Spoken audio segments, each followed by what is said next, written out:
हर केहू माँ के मंदिर में जाता है तो एक ही बात बोलता है कि माँ तो माँ होती है,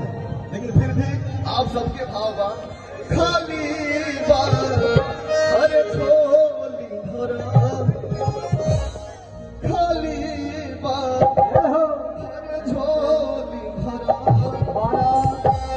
असरम में सिरवा नहीं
भाई ने हमारे भगवान का गाना गाया,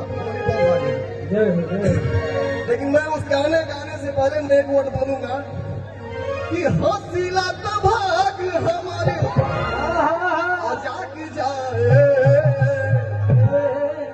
किसी भी कलाकार का भाग बदल सकता है जब ऑडियंस प्यार देता है। और आप सबसे बता दें कि मैं कुछ भी गाता हूँ, आजीवन गाऊंगा, तो मैं अपने पूर्ण पिता के आशीर्वाद से गाता हूँ।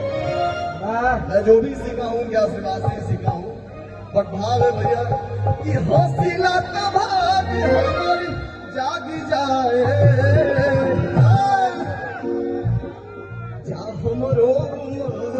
राजा आप सब की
एक भैया के तरफ से जो कि हमारे बिरादरी से है,